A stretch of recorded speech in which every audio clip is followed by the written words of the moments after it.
সমুদ্রে রাজা নামে পরিচিত এক বিশাল যোদ্ধা বসবাস করত রত্নগিরি দ্বীপে। সে একাই তিমির সাথে যুদ্ধ করত। তবে কোনো এক অজানা কারণে সেই মহাবীর সমুদ্রেই অদৃশ্য হয়ে যায়। আর তারপর থেকেই অসৎ উদ্দেশ্যে যেই সমুদ্রে যেত সেই অজানা আক্রমণের শিকার হতো। কী রহস্য লুকিয়ে আছে এই সমুদ্রে, আর কোথায় থেকেই বা কিভাবে আক্রমণ করছে সবাইকে, এই সব কিছুই দেখতে চলুন শুরু করা যাক আজকের গল্প দেভাড়া। আর এই গল্পের শেষে রয়েছে আসল রহস্য। তো চলুন শুরু করি আজকের গল্প। মুভির শুরুতেই মুম্বাই পুলিশ হেডকোয়ার্টারে একটি মিটিং দেখানো হয়। মিটিংয়ে মন্ত্রী বলে দয়া ও ইয়াতি নামে দুটি সন্ত্রাসী গ্রুপ জন্ম হয়েছে। দয়া ও ইয়াতি হলো দুই ভাই। তারা দেশে ও বিদেশে সন্ত্রাসীদের কাজ পরিচালনা করে। মন্ত্রী বলে এই গ্রুপ আগে থেকেই দেশে অন্যায়ভাবে অস্ত্র আনত, কিন্তু তারা বর্তমানে অনেক বেশি অস্ত্র দেশে আনার প্ল্যান করছে। আর এটি সফল হলে দেশের জন্য অনেক বড় ক্ষতি হবে। তাই মন্ত্রী সব বড় অফিসারদের এসব আটকানোর জন্য আদেশ দেয়। তো এই কেসের দায়িত্ব এক পুলিশ অফিসারকে দেওয়া হয়। তাই সে এই কেস নিয়ে কাজ শুরু করে। আর অনেক খোঁজের দ্বারা ইয়াতির দলের এক লোককে ধরে ফেলে। সেই লোককে অনেক টর্চার করে ইয়াতির ইনফরমেশন চায়, কিন্তু সেই লোক বলে ইয়াতিকে শেষ 3 মাস আগে দেখেছিলাম, তারপর আর তাকে কোথাও দেখিনি। পুলিশ অফিসার জানতে চায় তারা কিভাবে এই অস্ত্র দেশে আনে। সেই ব্যক্তি বলে তারা সবসময় অস্ত্র সমুদ্রে পথে আনে। পুলিশ বলে তাহলে নাবিকদের চোখ কিভাবে ফাঁকি দেয়। সে বলে নাবিক অফিসার আসার আগেই সেই কন্টেইনারগুলো সমুদ্রে ফেলে দেওয়া হয়। এসব শুনে পুলিশ অফিসার অবাক হয়ে যায়, কেননা এত বড় কন্টেইনার সমুদ্রে ফেলা প্রায় অসম্ভব। তাই এসব কিভাবে করে জানতে চাইলে সেই লোক বলে তাদের এসব অস্ত্র রত্নাগিরি নামক একটি দ্বীপ হয়ে ইন্ডিয়ায় আনা হয়। অস্ত্রের শিপগুলো রত্নাগিরি আসার আগেই সেগুলো বেঁধে সমুদ্রে ফেলে দেওয়া হয়, আর তারপর সেই রত্নাগিরির লোকদের সাহায্যেই সেগুলো নিয়ে আসে। এভাবেই তারা সহজে এসব পরিচালনা করে থাকে। তো এরপরেই পুলিশ অফিসার রত্নাগিরি আসে, আর সেখানে জানতে পারে এলাকার লোকের পাশাপাশি সেখানকার ডিএসপি তুলসীও এসবে জড়িত আছে। এসব শুনে অফিসার ডিএসপির বাসায় যায়। সেখানে নিজেকে সন্ত্রাসী হিসেবে পরিচয় দেয়। তারপর ডিএসপিকে বলে তার কিছু অবৈধ মালামাল সমুদ্রপথে আসবে, তাই এখন ডিএসপির সাহায্য প্রয়োজন। এসব শুনে ডিএসপি বলে সে এসব কাজ সরাসরি করে না। এসব কাজের জন্য রত্নাগিরি দ্বীপে তার লোক আছে, আর তাদের নেতা হলো ভাইরা।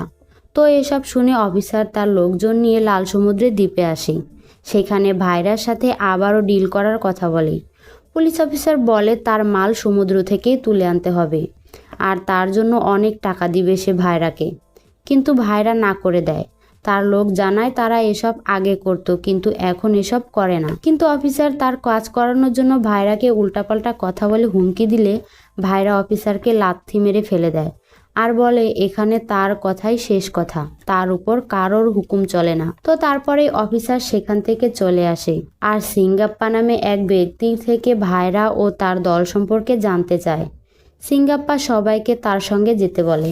এরপর তারা সবাই একটি নৌকায় করে সমুদ্রের মাঝে যেতে থাকে। তখন অফিসার সিঙ্গাপ্পাকে লোভ দেখিয়ে বলে তার কাজ করতে সাহায্য করলে সে তাকে নিজের আংটি উপহার দেবে। সিঙ্গাপ্পা তখন সেই আংটিটি নিয়ে সমুদ্রে ফেলে দেয়। তাই অফিসার সমুদ্রে লাফ দেয়, আর সমুদ্রের নিচে শত শত মানুষের কঙ্কাল পাথর দিয়ে বাঁধা দেখতে পায়। এসব দেখে অফিসার তো অনেক ভয় পেয়ে যায়, তাই দ্রুত উপরে উঠে আসে। আর তখন সিঙ্গাপ্পা বলে সমুদ্রের নিচে যা দেখে আপনি এত ভয় পেয়েছেন, এই ভয় এখনও গ্রামবাসীর মধ্যে বিরাজমান আছে। তাই কেউ সমুদ্রে কোনো অন্যায় কাজ করার জন্য যাবে না। অফিসার এসব কথার কিছুই বোঝে না, তাই সে সব খুলে বলতে বলে সিঙ্গাপ্পাকে। সিঙ্গাপ্পা বলে এসব বুঝতে তাদের দেভাড়ার ইতিহাস জানতে হবে। তো এরপর সিঙ্গাপ্পা কাহিনী বলতে শুরু করে। সে বলে এই লাল সমুদ্রের পাশে একটি দ্বীপ ছিল। সেখানকার সবাই ছিল বড় বড় যোদ্ধা। যে কোনো যুদ্ধেই তারা সবাইকে পরাজিত করত। তাদের ছিল অসম্ভব সাহস, কিন্তু তারা অনেক যুদ্ধ করায় তাদের অর্থ সংকট দেখা দেয়। আর অর্থ সংকট সময়ে তাদের ওপর ইংরেজরা হামলা করে, কিন্তু তবুও সেই যোদ্ধারা ইংরেজদেরকে পরাজিত করেছিল, যার জন্য তারা সেই অর্থ সংকট কাটিয়ে উঠতে পারেনি। তাই সবাই 4টি ভাগে বিভক্ত হয়ে 4টি গ্রাম তৈরি করেছিল। সব গ্রামের একজন করে বীর যোদ্ধা ছিল। সেই যোদ্ধারাই গ্রাম পরিচালনা করত। আর তাদের মধ্যে সবচেয়ে বেশি শক্তি ছিল দেভারার। সবাই তাদের জীবন পরিচালনার জন্য সমুদ্রে মাছ ধরত। এভাবে তারা তাদের জীবন পরিচালনা করতে পারছিল না। অনেক কষ্টে কাটছিল সবার জীবন। ঠিক সেই সময় তাদের কাছে ডিএসপি তুলসী ও মুরগান আসে। আর তারাই তাদের একটি কাজের অফার দেয়, যার জন্য সবার ভাগ্য পরিবর্তন হতে থাকে। আর সবাই অনেক সাহসী ও শক্তিশালী হওয়ায় যে কোনো কাজ খুব সহজেই করে ফেলত। তো ডিএসপি ও মুরগান সবাইকে বলেছিল সমুদ্রের নৌবাহিনীর এলাকায় আসার আগেই তাদের কিছু কন্টেইনার সমুদ্রে নামাতে হবে, যার জন্য সবাইকে অনেক অর্থের লোভ দেখায়। আর সব গ্রামের সবাই এসব কাজ করার জন্য রাজিও হয়। আর এরপর সবাই সেই কাজ করার জন্য চলে যায় সমুদ্রে। সেখানে সবাই একটি জাহাজ থেকে কন্টেইনার সমুদ্রে ফেলতে শুরু করে। আর তারপর অফিসারদের ফাঁকি দেওয়ার জন্য সেগুলো তাদের নৌকার মাধ্যমে নিয়ে আসতে থাকে। দেখা যায় পানির নিচেও তাদের লোকজন সেগুলো ধরে আছে। সবাই সেগুলো পাড়ে নিয়ে আসার জন্য কাজ করত। আর সবাইকে পরিচালনা করত দেভারা। কিন্তু তারা জানতো না যে কন্টেইনারে কি আছে। তারা শুধু সেগুলো কিনারায় নিয়ে আসতো। আর এই কাজের জন্য মুরগান সবাইকে অনেক টাকা দিত। তো এরপর দেভারার পরিবারকে দেখায়। সেখানে তার মা, স্ত্রী ও একটি সন্তান ছিল। দেভারার পরিবার অনেক হ্যাপি ছিল। তাদের দিন খুব সুখে যাচ্ছিল। সেই সাথে দেভারা অনেক দয়ালুও ছিল। তার কাছে একটি ছেলে শহরে গিয়ে পড়ার কথা বললে সে তাকে অনেক টাকা সাহায্য দেয়। এরকম অনেক ভালো ভালো কাজ করত দেভারা। দেভারার এমন ভালো মানসিকতার জন্য গ্রামের সবাইও অনেক মান্য করত তাকে। কিন্তু ভাইরা দেভারাকে এসবের জন্য অনেক হিংসা করত। কিন্তু তবুও ভাইরা দেভারার সাথেই কাজ করত। তো এরপরেই তাদের অস্ত্র পুজো নামে একটি উৎসব চলে আসে। আর এটি ছিল তাদের অনেক বড় উৎসব। সেখানে সব গ্রামের বড় বড় যোদ্ধারা একে অপরের সাথে যুদ্ধ করত। এটা ছিল তাদের সম্মানের লড়াই। সবাইকে হারিয়ে যেই গ্রাম জিতে যেত তারাই পেত পূর্বপুরুষদের হাতিয়ার দিয়ে একটি মুকুট। আর এই মুকুট যেই গ্রামে থাকতো সেই গ্রামকে শক্তিশালী মনে করা হতো। সব গ্রামের থেকে বেশি মর্যাদা দেওয়া হতো। আর এই যুদ্ধে সব সময় দেভারাই জিতে আসছিল। ভাইরা অনেক চেষ্টা করেও দেভারাকে হারাতে পারতো না, যার জন্য সে সবসময় দেভারাকে হিংসা করত। তাই এবারের উৎসবে দেভারা ভাইরাকে বলে এই মুকুটটি এবার রায়াপ্পার গ্রামে দেওয়া উচিত, কেননা সে কখনোই এটি পায়নি। কিন্তু ভাইরা রাজি হয় না, যার ফলে যুদ্ধ শুরু হয়। ভাইরা ও দেভারা সেই মুকুটের জন্য যুদ্ধ শুরু করে। আর তারা দুজনেই ছিল অনেক শক্তিশালী, যার জন্য অনেক সময় এই যুদ্ধ চলতে থাকে। কিন্তু শেষ পর্যন্ত দেভারাই আবারও জিতে যায়। তাই দেভারা সেই অস্ত্র মুকুটটি রায়াপ্পাকে দিয়ে দেয়। তো এরপরেই সেই ছেলেটি পড়াশোনা করে শহর থেকে গ্রামে আসছিল। এমন সময় তাদের বাসে ডাকাতরা হামলা করে। তারা সবাইকে মেরে ফেলে। সেই সাথে বম দিয়ে বাসটিও উড়িয়ে দেয়।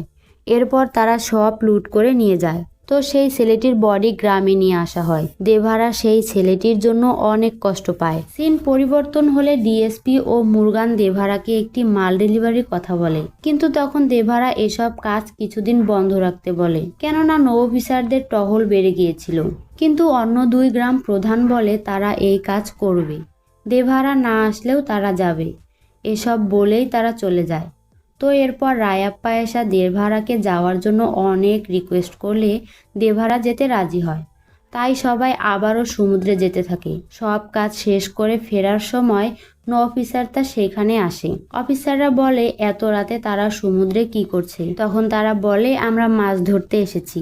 তো তাদের কথার মাঝেই পানির নিচ থেকে লোকদের দম শেষ হয়ে উপরে আসতে শুরু করে, যার জন্য অফিসাররা তাদের কন্টেইনার সহ সবাইকে বন্দি করে। এক অফিসার তখন দেভারাকে বলে সে কখনোই ভাবেনি দেভারা এসব অন্যায় কাজ করতে পারে। সে সবসময় দেভারার পূর্বপুরুষদের বীরত্বের কাহিনী শুনেছে, আর বর্তমান তারা এসব অন্যায় কাজ করছে। সে আরো বলে তোমরা কি জানো কন্টেইনারে কি আছে? তারপর একটি কন্টেইনার খুললে দেখা যায় অসংখ্য গোলা বারুদ অস্ত্র দিয়ে ভর্তি সব কন্টেইনার। দেভারা তো এসব দেখে অনেক অবাক হয়ে যায়। সেই অফিসার আরো বলে কিছুদিন আগেই যে বাসে হামলা হয়েছিল সেখানে এসব অস্ত্র গোলা বারুদ ব্যবহার করেছিল সন্ত্রাসীরা। আর তাই দেভারা এসব কাজের জন্য নিজেকে অপরাধী মনে করে। সে অনেক বেশি কষ্ট পায়। এসব কিছুর মধ্যেই ভাইরা হাত খুলে অফিসারদের আক্রমণ করে দেয় আর তারপর তার সব লোকজন অফিসারদের মারতে শুরু করে। সবাইকে তারা মেরেই ফেলতে লাগে। এমন সময় দেভারা অফিসারদের বাঁচাতে নিজের লোকদের মারতে শুরু করে, কেননা দেভারা কখনোই অন্যায় কাজের সঙ্গ দেয় না। অন্যদিকে ভাইরা অফিসারদের প্রধানকে মারতেই যাচ্ছিল, ঠিক সেই সময় দেভারা এসে আটকায়। তো এরপর ভাইরা তার লোকজন সব মালামাল নিয়ে চলে যায়। দেভারা তখন সেই অফিসারকে বলে এখন থেকে সমুদ্রে আর কোনো অন্যায় কাজ সে করতে দেবে না কাউকে। ভাইরা সব কন্টেইনার পাড়ে নিয়ে আসে আর সেগুলো মুরগানকে বুঝিয়ে দেওয়ার আগেই সেখানে দেভারা আসে আর তাদের আটকে দেয়। মুরগান তখন আরও বেশি টাকা দেওয়ার কথা বলে, কিন্তু দেভারা বলে সে যেন এসব অবৈধ কাজ করানোর জন্য দেভারার এলাকায় পা না রাখে। যদি কেউ আসে তাহলে সবার লাশ ফেরত যাবে। কিন্তু কুঞ্জারা এসব কাজ করতে চাইলে দেভারা তার পিঠে ছুরি দিয়ে ক্রুশ চিহ্ন এঁকে দেয় আর সব কন্টেইনার সমুদ্রে ফেলে দেওয়ার জন্য নিতে থাকে। সকলেই আটকানোর জন্য চেষ্টা করে, কিন্তু কেউ দেভারার সাথে পারে না।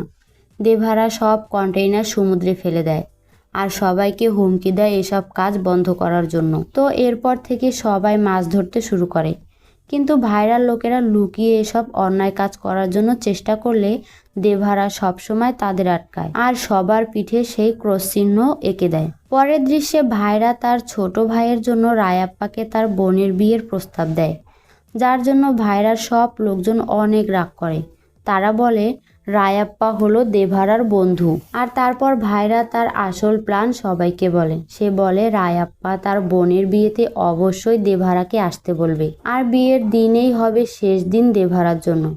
অন্যদিকে রায়াপ্পা চলে যায় দেভারার কাছে আর তাকে তার বোনের বিয়েতে আসতে বলে। রায়াপ্পার বোনের বিয়ের কথা শুনে তো দেভারা অনেক খুশি হয়। এরপর বিয়ের সময় দেভারা আসে, সেখানে বর ও কনেকে আশীর্বাদও দেয়। তারপর দেখা যায় ভাইরা ও তার লোকজনেরা মিলে দেভারাকে অনেক মদ খাওয়ায় আর তাদের এটাই প্ল্যান ছিল যে দেভারাকে মাতাল করে হত্যা করবে। কিন্তু এসব কিছু রায়াপ্পা শুনতে পায়, তাই সে ভাইরাকে এসব না করার জন্য বলতে থাকে। কিন্তু ভাইরা তখন রায়াপ্পাকে চুপ থাকার জন্য বিয়ে ভাঙার হুমকি দেয়। সেই সাথে রায়াপ্পাকে দেভারার কাছে বলতে বলে কিছু লোক সমুদ্রে সেই মাল আনতে গেছে। বোনের বিয়ে ভাঙ্গা আটকাতে রায়াপ্পাও সব বলে। সব শুনে দেভারা সমুদ্রের পাড়ে চলে যায়। সেখানে কাউকে দেখতে না পেয়ে একটি গাছের গুঁড়িতে শুয়ে পড়ে দেভারা। দেখা যায় সবাই লুকিয়েছিল, একে একে সবাই বের হয়। এরপর তারা দেভারাকে আক্রমণ করলে দেভারা সবাইকে মারতে শুরু করে। দেভারার সাথে কেউ পারে না। সমুদ্র তখন রক্তে লাল হয়ে যায়। সিন বর্তমানে আসে। সেই অফিসার বলে তাহলে সেই কঙ্কালগুলো কি এগুলোই ছিল? সিঙ্গাপ্পা বলে না। তারপর আবারও বলে পরের দিন সব গ্রামবাসী সমুদ্রে পাড়ে আসে, সেখানে সবার লাশ পড়ে থাকতে দেখে। একজন বলে সবাইকে দেভারা মেরেছে। সেখানে একটি পাথরে লেখা ছিল গ্রামের সবার মধ্যে অন্যায় আর লোভে ভরে গেছে, যার জন্য সবাই সব অন্যায় কাজ করে চলেছে। আর তাই দেভারা এখন থেকে সমুদ্রেই থাকবে। যদি কেউ সমুদ্রে অন্যায় কাজ করতে আসে তার অবস্থা হবে ভয়ানক। তো এরপর থেকে যারাই সমুদ্রে অন্যায় কাজ করতে গেছে তাদের কেউ আর জীবিত ফেরত আসেনি। অন্যদিকে দেভারা যাদের মেরেছিল তাদের সন্তানদের ভাইরা ট্রেনিং দিতে শুরু করে, যেন তারা সবাই দেভারাকে মারতে পারে। ভাইরা তাদের পানিতে কিংবা কুস্তিতে সব বিষয়ে শেখাতে থাকে। এভাবে তাদের 12 বছর প্রশিক্ষণ দেয় ভাইরা। ভাইরা সব বাচ্চারা বড় হয়ে যায়। অন্যদিকে দেখা যায় দেভারা ছেলে একটি বড় শার্ক কিনারায় নিয়ে আসতে থাকে। অনেক বড় শার্ক দেখে সব লোক সেখানে উপস্থিত হয়। দেভারা ছেলে ভাড়া বলে সে একাই এই শার্ক মেরে নিয়ে এসেছে। ভাড়ার বন্ধুরাও অনেক খুশি হয়, কিন্তু কেউ তার কথায় বিশ্বাস করে না।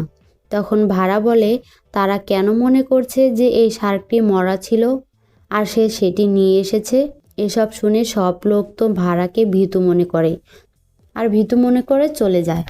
এরপর বাড়িতে দেভারার জন্য সবাই মন খারাপ করলে সেই সময় ভাড়া বলে যে মানুষটা আমাদের মায়া না করে সমুদ্রে চলে গেছে তার জন্য তোমাদের এত মায়া কিসের? পরের দিন সবাই সেই অস্ত্র মুকুট নিয়ে ভাড়ার সাথে কথা বলে। ভাড়া বলে দেভারা সবসময় যেই মুকুট জিতে নিয়ে আসতো, কিন্তু দেভারা যাওয়ার পর থেকে তারা আর মুকুটটি আনতে পারেনি। তো এসব কিছুর পর কিছু মেয়েকে দেখায়। তাদের মধ্যে থাঙ্গা নামে একটি মেয়ে ভাড়াকে পছন্দ করত। সেই সময় একটি মেয়ে এসে থাঙ্গাকে বলে ভাড়া একাই একটি শার্ক শিকার করে এনেছে। এই কথা শুনে থাঙ্গা তো অনেক খুশি হয়। এরপর সেখানে রায়াপ্পার সাথে ভাড়া দেখা করতে আসে। ভাড়া বলে এবার অস্ত্র মুকুটটি তাদের গ্রামে নিয়ে আসতে হবে, কিন্তু ভাড়া তো যুদ্ধ করতে পারে না। তাই ভাড়া কথা বলতে চায় ভাইরার সাথে। ভাইরার কাছে অনুরোধ করে অস্ত্র মুকুটটি তাদের গ্রামে আনতে চায়। তাই তার সাথে রায়াপ্পাকে কথা বলতে যেতে বলে। এসব থাঙ্গা শুনে অনেক মন খারাপ করে। তো এরপর রায়াপ্পা ও ভাড়া অনুরোধ করতে যায়। ভাড়া তখন ভাইরাকে অনেক অনুরোধ করে অস্ত্র মুকুটটি তাদের গ্রামে দেওয়ার জন্য, কিন্তু ভাইরা অনেক অপমান করে। সে আরো বলে অস্ত্র মুকুট পেতে যুদ্ধ করতে হবে। পরের দৃশ্যে অস্ত্র পুজো শুরু হয়, আর এবার অস্ত্র মুকুট নেওয়ার জন্য যুদ্ধ করা হবে বলে ঘোষণা দেওয়া হয়। তো যুদ্ধ শুরু হলে ভাড়া সবাইকে হারাতে থাকে। এসব দেখে সবাই অনেক অবাক হয়ে যায়। অন্যদিকে ভাড়ার বন্ধুরা ভাড়াকে জেতাতে পানিতে ওষুধ মিশিয়ে দেয়, যার জন্য ভাড়া সহজেই জিতে যায়। অনেকদিন পর ভাইরা মুরগানের সাথে দেখা করে। ভাইরা বলে তার লোকজন এখন সমুদ্রে যাওয়ার জন্য রেডি আছে, কিন্তু মুরগান বলে যতদিন দেভারা সমুদ্রে আছে সে কোনো রিস্ক নেবে না। তাই সবার আগে দেভারাকে মারতে বলে মুরগান। অন্যদিকে দেভারার মা অসুস্থ হলে দেভারা দেখা করতে আসে, আর এই সুযোগে দেভারাকে মারতে প্রস্তুত হয় ভাইরার লোকেরা। কিন্তু দেভারা সব বুঝে আগেই পালাতে শুরু করে। ভাইরা সব লোক মারার অনেক চেষ্টা করে, কিন্তু দেভারা পালাতে সক্ষম হয়। পরের দিন ডিএসপি ও মুরগান ভাইরার সাথে কথা বলতে আসে। তারা বলে ভাইরার ভয়ে দেভারা যেহেতু পালিয়েছে, তার মানে এখন তার শক্তি কমে গেছে, এখন তারা সমুদ্রে যেতে পারবে। তাই জাহাজ থেকে মাল আনতে ভাইরাকে প্রস্তুত হতে বলে। অন্যদিকে ভাইরার লোকেরা দেভারার মেয়েকে বাজে কথা বলে, তাকে প্রতিদিন তুলে নিয়ে যেতে চায়। এসব যখন দেভারার মেয়ে বাড়িতে বলে তখন ভাড়া শুনতে পায়, যার জন্য ভাড়া সেই গুন্ডাদের কাছে যায় আর তাদের অনেক মারতে থাকে। তো পরের দিন সিঙ্গাপ্পা বলে সে যাদের মেরেছে তাদের একজন মারা গেছে তার মার খেয়ে। এসব শুনে ভাড়া অনেক ভয় পায়, আর তাই দ্রুত ভাইরার কাছে ক্ষমা চাইতে যায়। ভাইরা বলে ক্ষমা করবে, কিন্তু তার জন্য ভাড়াকেও সমুদ্রে তাদের সাথে মাল আনতে যেতে হবে। ভাড়া তখন রাজি হয় যাওয়ার জন্য। এরপর একটি বৃদ্ধ লোক ভাড়াকে তাদের দলে নেওয়ার জন্য কারণ জানতে চাইলে ভাইরা বলে সমুদ্রে দেভারাকে মারার অনেক কঠিন, তার লোকেরা সেটা সহজেই করতে পারবে না। আর তাই যখন দেভারা সমুদ্রে তার ছেলেকে দেখবে তখন দুর্বল হয়ে যাবে, আর তখন তারা দেভারাকে মারতে পারবে খুব সহজেই। তো এরপরেই তারা সমুদ্রে যেতে শুরু করে। তাদের সাথে ভাড়াও ছিল। তারা নৌকায় করে সমুদ্রের মাঝে যেতে শুরু করে, কিন্তু ভাড়ার নৌকায় আগুন লাগলে সবাই সমুদ্রে লাফ দেয়। ভাড়া একজনকে উপরে উঠালে তার পিঠে সেই ক্রস চিহ্ন দেখতে পায়, আর তাই ভাড়া সবাইকে দেভারা ফেরত আসার কথা বলতে থাকে। এসব শুনে সবাই সমুদ্রে নামে দেভারাকে হত্যা করার জন্য, কিন্তু দেখা যায় পানির নিচে একাই দেভারা সবাইকে মারতে থাকে। সবার পিঠেই সেই ক্রস চিহ্ন আঁকা ছিল।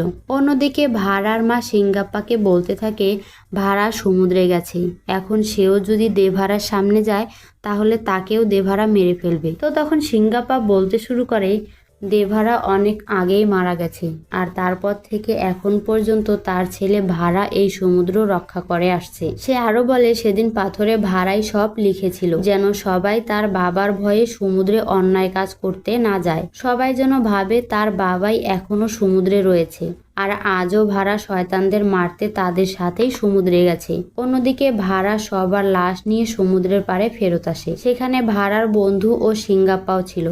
ভাড়া বলে আজকের পর থেকে কেউ আর অন্যায় কাজ করতে সমুদ্রে যাওয়ার সাহস করবে না, আর সবার মাঝেই দেভারার ভয় সবসময় জীবিত থাকবে। তাই ভাড়া একটি ছুরি দিয়ে সিঙ্গাপ্পাকে তার পিঠেও সেই ক্রস চিহ্নটি আঁকতে বলে, যেন সবাই ভাবে দেভারা অন্যায় কাজের জন্য তার ছেলেকেও শাস্তি দিয়েছে। কিন্তু সিঙ্গাপ্পা কোনোভাবেই এই কাজ করতে চায় না, তাই ভাড়া নিজেই তার পিঠে ক্রস চিহ্নটি আঁকতে থাকে।